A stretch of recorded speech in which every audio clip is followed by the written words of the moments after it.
datang kembali ke Soponya channel YouTube dengan Devi di sini. Kamu semua kabar bagaimana? Saya harap kamu kabar baik-baik saja karena saya kabar juga baik. Di Soponya video kali ini saya masih analisis film dengan konsep peran media. Mungkin ini yang terakhir, tapi mungkin juga tidak. Saya pakai konsep ini. Jadi kalau misalkan kamu masih kasih saya kesempatan untuk pakai konsep ini, tolong kasih tahu saya bahwa tidak apa-apa Devi, kau bisa pakai saja konsep ini, cuman jangan terlalu sering-sering atau jangan dalam waktu dekat. Kayak gitu. Terus di video ini saya juga sudah pilih satu film dokumenter yang dibuat oleh Watchdog Image dengan Ekspedisi Indonesia Biru dengan judul Mahuze. Yo, seperti yang sudah saya tulis di judul video ini. Terus saya minta maaf karena barang-barang yang bunyi di luar saya juga tidak merencanakannya. Tapi sedikit lagi berhenti kok. Oke.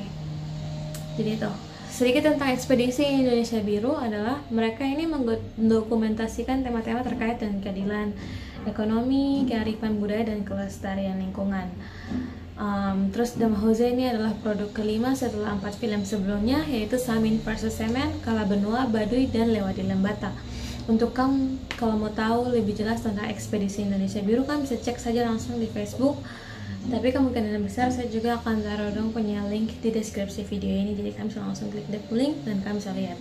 Terus untuk film The Mahuze di-upload di channel YouTube-nya Watchdog Image. Kamu juga bisa cari saya di search bar dengan keyword The Mahuze. Tapi saya juga pasti akan taruh dia punya link di deskripsi video ini. Jadi marilah kita membudidayakan membaca deskripsi video sebuah channel atau sebuah video. Ya, begitu sudah. Terus karena ini saya punya video ketiga tentang konsep peran media, saya tidak akan jelaskan tentang konsepnya karena saya sudah jelaskan di video yang pertama. Jadi kalau kamu belum nonton, kamu bisa cek saja di saya punya akun Facebook atau di link yang saya juga taruh di deskripsi video ini. Gitu. Kalau gitu kita langsung saja sudah mulai dia punya analisis. Ayo kita belajar sama-sama. Jadi kalau kamu masih mau belajar sama-sama dengan saya dari film ini, then keep on watching, tetap nonton video ini sampai akhir. Sip. Saya akan cerita sedikit mengenai alur dan latar belakang dari film The Mahuze ini. Papua hendak dijadikan lumbung pangan dan energi dunia berbasis perusahaan atau industri.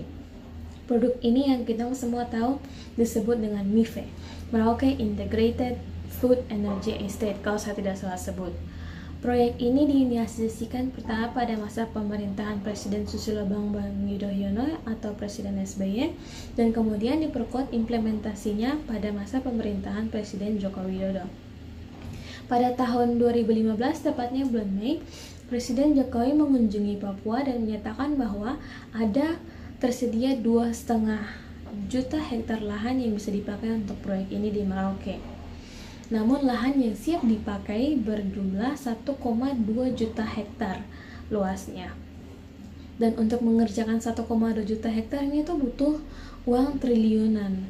Dan uang itu akan berasal dari investasi luar negeri dan BUMN yang akan datang ke Papua dengan bawa traktor, uang, tenaga kerja, dan lain-lain. Terus Jokowi juga menyatakan bahwa dia memutuskan bahwa orang-orang harus mengerjakan 1,2 juta hektar itu dalam waktu 3 tahun. Terus di film The Mahuze ini berkisah tentang orang-orang Marindek yang mempertahankan tanah untuk menghadapi perusahaan kelapa sawit. Luas tanah yang dipertahankan atau diperebutkan berkisar 200.000 hektar tanah. Jadi dari film ini kita bisa lihat contoh proses mempertahankan 200.000 tanah ini bagaimana. Jadi kayak kita bisa bayangkan 200.000 hektar begini, apalagi 1,2 juta hektar tanah ini, kayak gitu. Begitu langsung masuk saja ke peran media yang pertama, yaitu shaping.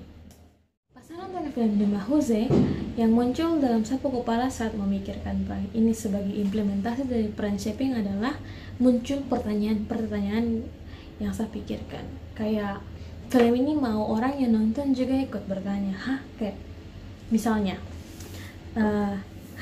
1,2 juta hektar tanah dalam 3 tahun.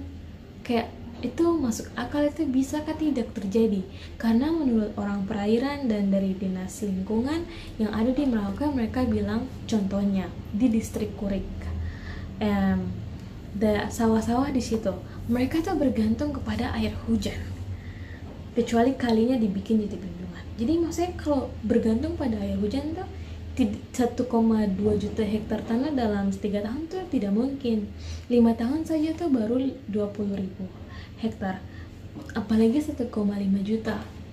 Itu yang pertama. Terus yang kedua, misalnya 1,2 juta hektar tanah itu sama dengan 1/4 wilayah Merauke. Terus lahan yang tersedia sekarang ada 500.000 lahan yang bisa digunakan untuk misalnya diproyekin MIFE.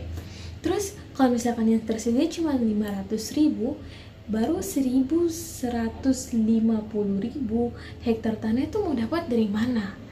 Oh, sabar, maksudnya ini kita mau tebang pohon-pohon yang lain, hutan-hutan yang lain di Merauke kah, supaya bisa dapat jadi 1,2 juta hektar tanah itu. Belum lagi kalau yang Jokowi bilang seperti pertama 2,5 juta hektar tanah.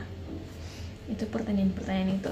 Terus kayak dari awal film sampai terakhir, pas di ending film ada satu pertanyaan lagi yang saya suka terkait dengan peran media ini.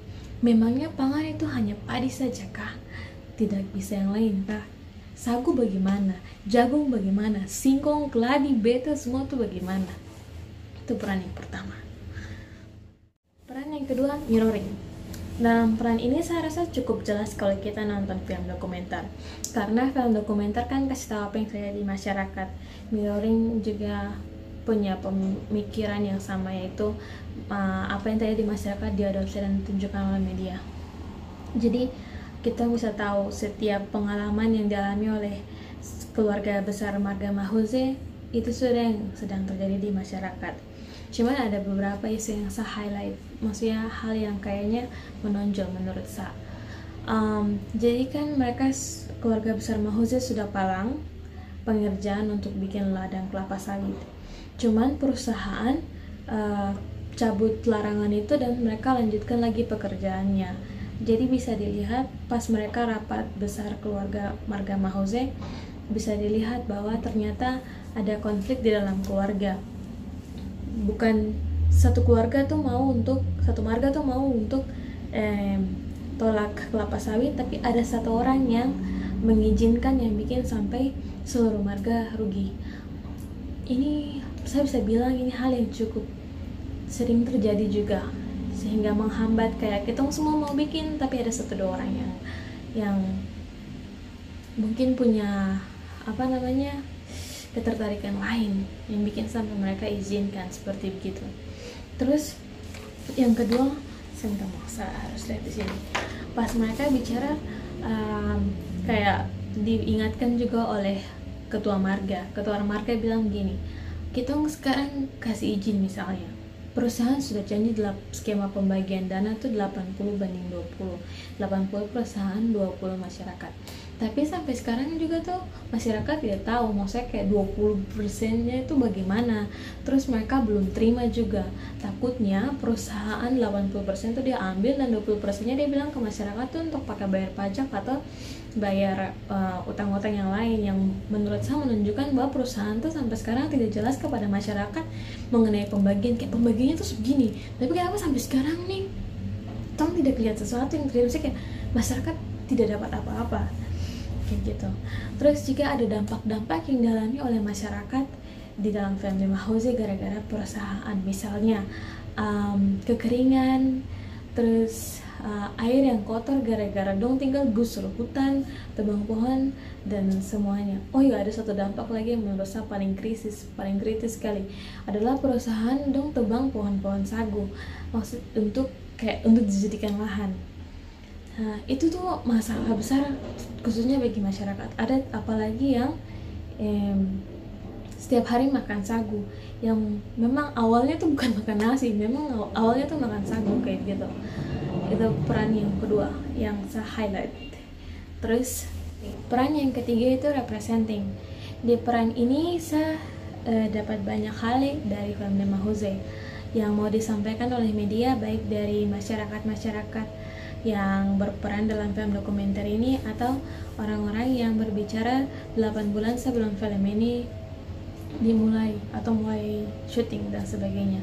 Saya tunjukkan kutipan-kutipan kata di beberapa slides.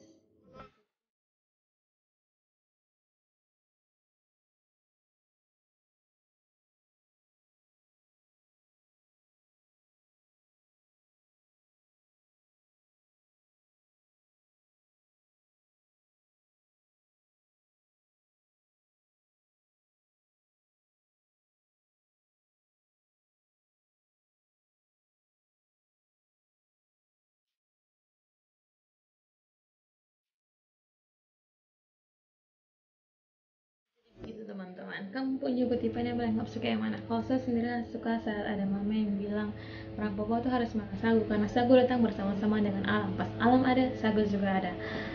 Itu ingatkan saya ke filosofi orang Papua bahwa alam itu adalah mama bagi kita semua. Jadi kalau kita sakit kita pergi ke alam, kalau kita lapar kita pergi ke alam, kalau kita haus kita pergi ke alam, dan kalau kita mau butuh tempat tinggal kita pergi ke alam.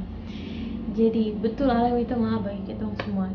Hal ini terkait juga dengan apa yang dibilang oleh salah satu orang di dalam Demah Hose, bahwa kalau hutan habis kita juga habis, kita semua punah, karena ya kita bergantung sama kita mama. Kalau kita mama tidak ada, bagaimana kita mau hidup, siapa yang mau kasih makan orang kayak gitu. Jadi itu saya teman-teman sama yang analisis kali ini dengan film Demah Hose. Terima kasih banyak kamu semua masih mau bertahan untuk nonton video ini dari awal sampai di titik yang saya bicara ini. Terima kasih banyak untuk Watchdog Image dan Ekspedisi Indonesia Biro yang dokumentasikan perjuangan dari keluarga besar Mahose, yang berikan kita gambaran untuk mengerti ini yang dialami kita punya masyarakat untuk mempertahankan hak-hak dasar kayak tanah dan sebagainya. Kayaknya itu saja. Kalau kamu misalkan enjoy video ini, saya minta kamu untuk like, terus kalau kamu belum subscribe saya punya akun, tolong subscribe, terus bunyikan lonceng itu biar kamu tahu kak saya ada upload video atau tidak. Dan saya juga minta tolong kamu untuk share video ini terserah kemana saja mau, supaya kita bisa belajar sama-sama, dan kamu juga bisa analisis lebih detail lagi di kolom komentar atau apapun dari film Demah Hose ini. Gitu saya teman-teman, terima kasih banyak sekali lagi, dan sampai ketemu dan sampai jumpa di video selanjutnya. Tuhan berkati kamu semua, dadah.